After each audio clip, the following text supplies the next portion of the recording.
자, 여러분들 이번 시간 자, 조선 후기로 이제 조선 전기의 운문과 산문이 끝났어. 자, 조선 후기로 들어갈게. 조선 후기의 운문 그리고 산문 이렇게 순서대로 진행하는데 내용이 꽤 많아서 여러분들이 좀 빠르게 진행을 할게요. 일단 여러분들 요거는 알고 들어가야 될 것 같아. 자, 조선 후기. 조선 후기의 어떤 운문의 특징은 어떤 거냐? 조선 전기에 있었던 악장 같은 그런 노래는 이제 더 이상 지어지지 않고 조선 후기의 운문은 굉장히 내용이 길어 산문화 경향이 있어. 그래서 일단 여전히 뭐가 시조에서는 평시조도 있었지만 뭐가 유행을 하냐? 사설 시조가 많이 나오게 돼.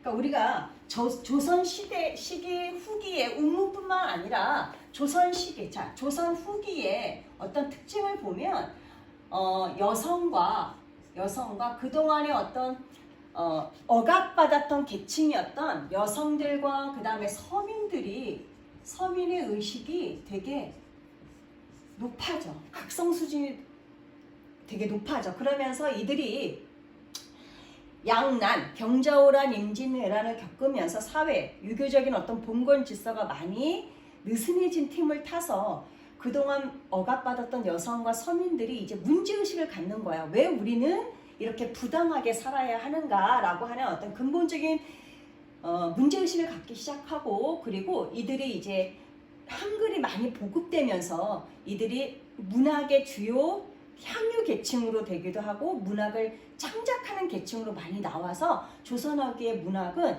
이런 여성과 서민들의 어떤 문제의식을 담은 그런 작품들이 많다는 것도 기억을 해둬야 돼. 자, 조선 후기에는 여성과 서민의식이 많이 높아졌다.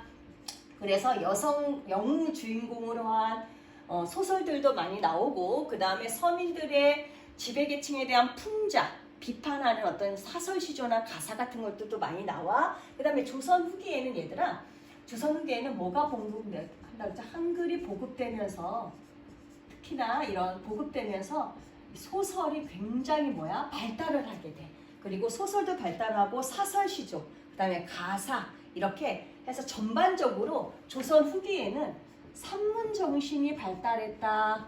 산문정신, 이렇게 여러분들이 앞에 이제 들어가기 전에 조선 후기의 커다란 변화들 같은 경우에서 이렇게 두 가지 정도, 그러니까 봉건적인 윤리의식이 좀 많이 질서가 많이 깨졌고, 반면에 여성들과 서민들의 문제의식, 비판의식이 커졌고, 그리고 이들에게 힘을 실어준 게 또 한글의 보급이라고 하는 것. 그래서 소설이라든지 이런 것들이 이 여성과 서민들에게 많이 보급이 됐다라고 하는 것까지 여러분들 기억을 해두면 되겠고요. 자, 그래서 조선 후기의 운문들이 뭐 있었나? 그러니까 당연히 우리가 앞으로 볼 게 뭐가 있겠어?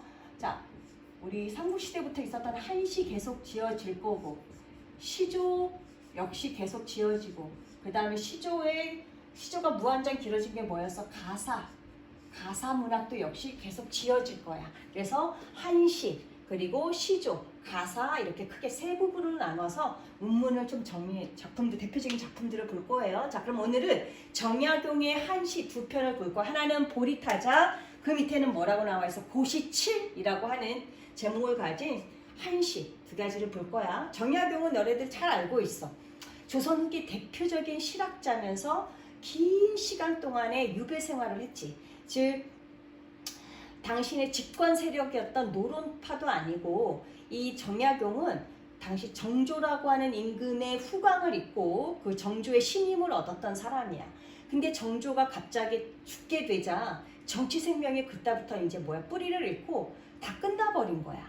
그리고 서양 학문이라고 하는 서학 사건 때문에 이제 유배를 가게 되면서 거기서 계속 글을 남기는 그런 생을 살게 되지.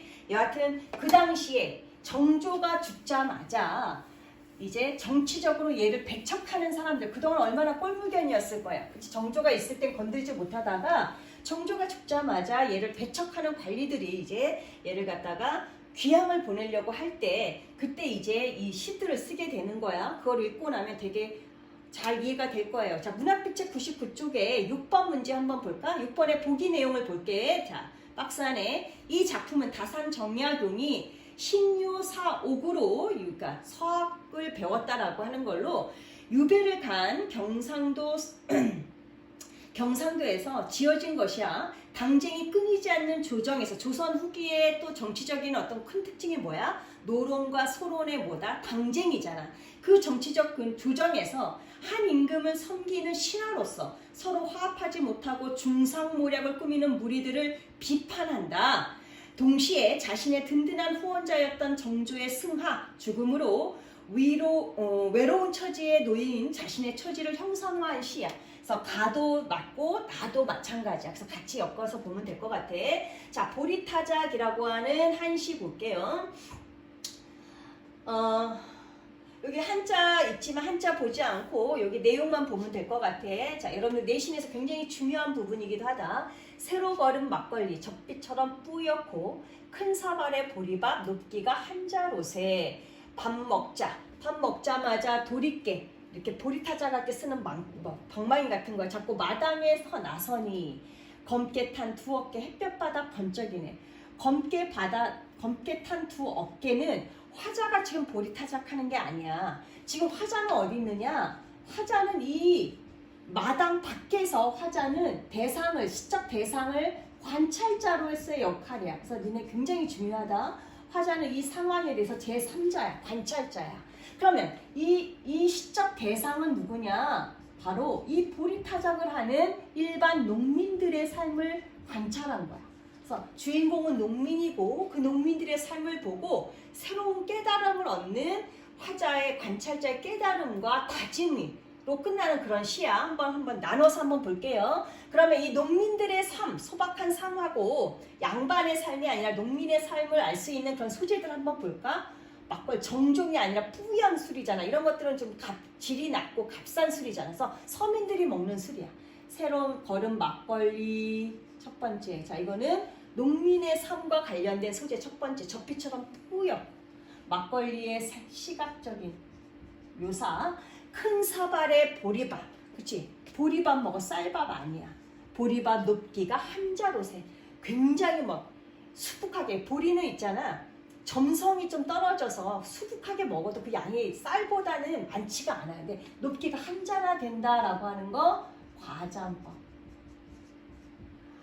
자, 그래서 여기 보면 밥 먹자 도리깨 잡고. 자, 도리깨도 뭐가 되겠어?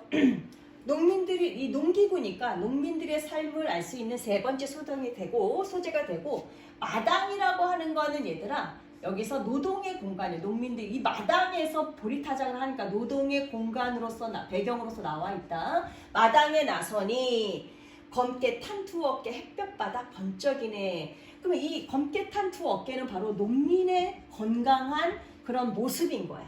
여기까지 보면 자 건강한 농민의 모습을 시각적으로 묘사하고 있는 부분이다. 여기까지 시각. 그 다음에 이제 청각이 나올 거니까 요거 정리해 두세요. 자, 시각적인 모습, 농민의 소박한 삶하고 관련 있는 거 하나, 둘, 세 개 나왔어. 자, 지우고 그 다음 내용 볼게요.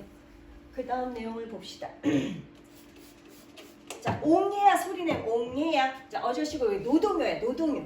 자, 옹해야 소리내며 노랫소리에 맞춰서 발 맞추어 두드리니 자, 보리타작을 하는 거야.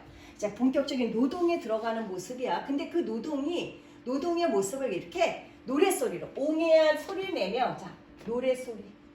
자, 노동요를 부르며 발 맞추어 두드리는 거야. 삽시간에 아주 순식간에 보리나달 온 마등에 가득하네. 지금 뭐야? 노동의 속도가 막 붙는 거야. 주고받는 노랫가락 점점 높아진다는 거 노동의 속도가 점점 더 막 빨라진다는 거야. 보이는 것은 지붕 위에 보리티끌 뿐이로다. 자, 여기 보면 요 부분까지는 지금 청각적인 심상을 동원해서 노동의 장면을 묘사하고 있다라는 거 여기까지 됐죠? 그다음 자 여기까지가 우리 묶어봐봐. 그럼 여기까지 소주제 1과 소주제 2 부분 여기까지 묶어놓은 우리가 한시의 전형적인 구성 방법이 뭐였냐면 선경 후정이었어. 10가지 지금 관찰자의 눈에 비치는 경치야. 농민들의 모습. 앞부분에는 경치가, 거기서 느끼는 후, 뒷부분에는 화자의 깨달음과 정서가 전형적인 성경 후정의 한시의 구조로 되어 있다는 거 체크해 볼게요. 그 기색이라고 하는 건 뭐야? 농민의 어떤 삶을 보니까 너무나 즐겁기 짝이 없어 보여. 즉, 왜 즐거우냐? 아주 중요한 건데 어떤 사람의 마음이 몸의 노예가 되지 않았다는 거야. 농민의 삶이 왜 즐거우느냐? 마음이 몸의 노예가 되지 않았기 때문인데, 우리가 마음이 몸의 노예가 되면 어떠냐? 노예라고 하는 건 자유로운 어떤 존재가 아니니까 늘 구속받고 종속된 그런 삶을 살아야 되는 거잖아. 즉, 자유로운 본성대로 마음이 자유로운 게 아니라 몸의 노예, 즉 어떤 물질이라든가 물질적인 욕망의 노예로 살아가서 맨날 종속되고 집착해 있는 거야. 자유롭지 못한 상태야. 그게 마음이 몸의 노예가 된 삶인데, 이 농민들은 물질적인 또는 세속적인 가치에 막 노예가 되어서 거기서 전전긍긍하지 않고 그냥 땀 흘려서 자기가 건강한 노동을 하고 그 삶에 만족하는 삶이야. 지나친 부귀영화를 쫓으려고 하지 않아. 물론 그런 처지도 아니지만 여하튼 이런 모습을 보니까 이런 걸 모습 보니까 이 농민과 반대되는 화자 자신, 또는 화자가 그동안 살았던 과거의 삶, 또는 백성들이 아닌 양반들의 삶은 뭐야? 마음이 몸의 노예가 돼서 부귀영화를 쫓으면서 구속받는 삶을 사는 것 같은 거야. 그거에 대한 깨달음이야. 낙원이 먼 곳에 있는 게 아니야. 낙원이 뭐겠니? 이상향이잖아. 이게 먼 곳에 있는 게 아닌데 무엇하러 벼슬길에 헤매고 있으리요. 정조의 죽음으로 정치적 반대파에게 이제 여러 가지 공격을 당하고 있을 때 이제 벼슬길에 대한 단념, 마음 편하게 놓고 단념할 수 있었던 그 계기가 바로 이 보리타작을 지었을 때 이 농민의, 이 사람의 지금 결심을 다짐을 알 수 있어. 뭐에 연연하지 않겠다, 벼슬길에 연연하지 않겠다고 하는 스스로의 다짐. 낙원이 먼 곳에 있는 게 아니라는 건 뭐야? 바로 이 농민의 삶이 바로 낙원이라는 거야. 우리 여기서 하나 더 짚고 넘어가면, 우리 조선 전기의 강호한정가들의 노래에서 보면 우리가 낙원 그러면 무릉도원이었잖아. 그래서 세속과 단절된 저기 산속에서 또는 바다에서 어부생활하거나 이런 세속과는 단절된 그런 삶을 갖다 낙원이라고 그랬잖아. 근데 여기서 낙원은 그런 게 아니라 오히려 세속의 삶이야. 세속에서의 어떤 부귀영화가 아니라 이런 농민의 소박한 삶이 바로 뭐다? 이 낙원이라고 하는 차이점을 반드시 알아둬야 돼. 얘가 생각하는 낙원은 뭔데? 관념적이고 추상적인 데 있지 않아. 굳이 세상을 등져야지만 맛볼 수 있는 낙원도 아니야. 낙원은 그냥 내가 내 몸을 움직여서 건강한 노동을 하면서 사는 삶이 바로 낙원이라는 깨달음이야. 이해됐죠? 자, 그러면 여기에 먼 곳이 있는 게 아닌데 라고 하는 뭘 얻었어? 깨달음이야. 그치? 그리고 벼슬길에 헤매지 않겠다는, 왜 헤매게 있으려면 여기에 과거를 뭐하니? 여기 하나 더 쓸게요. 깨달음과 벼슬길에 뭐 때문에 헤매고 있었을까라고 하는 반성, 그리고 다시는 벼슬길에 집착하지 않겠다는 뭐다? 다짐. 요거 굉장히 중요합니다. 화자의 정서 변화 굉장히 중요하고, 무엇하러 헤맬까? 헤맬 필요가 없다라고 하는 무슨 법 쓰였어? 다 같이 서리법 쓰였어. 자, 그리고 우리 화면이 나눠져 있으니까 한 번 더 정리할게요. 자, 이 시는 한시다. 정약용이 쓴 한시인데, 정약용이 정치적인 생명이 끝나갈 때쯤 본인의 그런 다 내려놓는 그런 결심을 하게 된, 마음 편하게 다 내려놓는 그런 결심을 하게 된 어떤 계기가 되는 그런 시였다라고 하는 거. 자, 그래서 이 시의 구성 방법은 뭐였다? 시상 전개 방법은 선경, 그치, 후정 반드시 체크하고, 그 다음에 두 번째 어떤 이미지? 시각적과 그 다음에 청각적 이미지로 농민의 건강한 삶을 그려냈다라고 하는 것과, 또 하나 세 번째 마음과 몸이 어느 한쪽, 어느 하나가 다른 하나의 노예가 되는 게 아니라 마음과 몸이 뭐를 이루는 삶? 조화를 이루는 삶이 진정한 삶이다라고 하는 이걸 깨달으면 이 사람의 깨달음이 들어있다라고 하는 건 화자의 태도나 정서 변화의 추이를 봐야 돼. 정서는 어떻게 변하고 있어? 첫 번째는 뭐 했어? 농민의 삶을 관찰을 했어.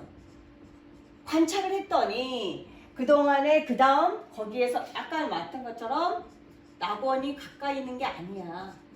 깨달았어. 그 다음 뭐 했어? 다짐을 해. 반성했어. 쓸데없이 헤매고 벼슬길에 헤맸던 지난 삶을 반성하고 급기야는 뭐 했어? 다짐을 한 거지. 그치? 그래서 화자의 정서 변화까지 보시면 되겠습니다. 그 다음 나달락 들어갈게요. 나달락 고시 7 보자. 왜 고시 7이냐? 우리가 율시가 있고 절구가 있고 그거보다 길어지고 배율이 있고 고체시가 있고 좀 자유로운 한시야. 굉장히 내용이 길죠? 자, 고시 총 27수 중에서 7번째라는 거예요. 27개 고시의 작품이 고시 27개 중에서 7번째입니다. 자, 한번 볼게요. 잠시만. 네. 아까 문제에서 봤던 것처럼 자기 자신의 어떤 뿌리 역할을 해줬던 든든한 뿌리 역할을 해줬던 후원을 해줬던 정조가 죽고 나서 그런 정치적인 기반이 없는 본인의 신세에 대한 한탄이면서 또 하나는 이제 당시 어떤 사회 조정에서의 당진을 일삼는 관리들에 대한 비판하는 시도 된다. 그런데 이렇게 부평초라든가 행체 연립이라고 하는 자연적 소재를 써서 우의적으로 비판하고 있기 때문에 굉장히 우의적이다라고 하는 거, 비판적인데 우의적이다라고 하는 거 체크해놓고 가면 될 것 같아요.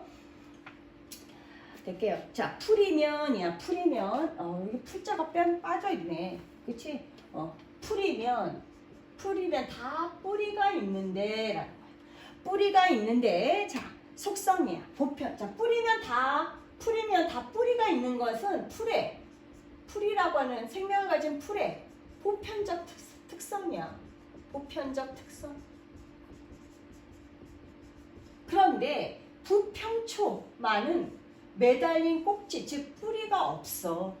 그래서 물 위에 둥둥 떠다녀. 보통 우리가 부평초는 뿌리 없이 둥둥 떠다니니까 첫 번째는 자유로운 존재야. 얽매이지 않는 존재. 근데 여기서는 뭐야? 이 여기 흔들리고 저리 흔들리고 단단한 기반이 없다는 뜻으로 부정적인 의미로 쓰인 거야. 이 부평초는 여기에 둥둥 떠다니면 언제나 바람에 어때? 봐봐. 끌려다니는 나약한 존재로 나와 있잖아. 목숨은 비록 붙어 있지만 더부살이 신세처럼 가냘프다. 누가? 부평초가. 왜? 뭐가 없기 때문에? 뿌리가 없기 때문에. 뿌리가 없는 부평초의 신세를 뭐에다 비유했어? 더부살이다 라고 표현했지. 뭐뭐처럼 그랬으니까 직유법이다. 부평초를 더부살이 신세처럼 가냘프다. 연잎은 같은 물에서 사는 같은 공동체인 연잎이야. 너무 부평초를 괄시를 하고 의인법이다. 행체도 이리저리 가리기만 해 라고 했어. 그러면 연잎과 행체는 어떤 존재야? 부평초에게 괄시를 하고 박대를 하는 존재야. 그치? 그래서 얘네들은 뭐하고? 부평초와 대비되는 속성을 그치? 가진 존재야. 부평초는 나약하고 힘없고 그치? 여기저기 끌려다녀야 되고 연잎과 행체는 박대하고 괄시하는 그런 핍박하는 존재로 그려져 있어. 자, 그러면 여기서 하나 더 짚고 가야 될 건 뭐냐? 그럼 부평초는 뭐냐? 뭘 우의적으로 표현한 거냐? 부평초는 바로 든든한 뿌리와 기반과 재산이 없는, 한마디로 빽이 없는 불쌍한 당시 조선후계 백성들이야. 그치?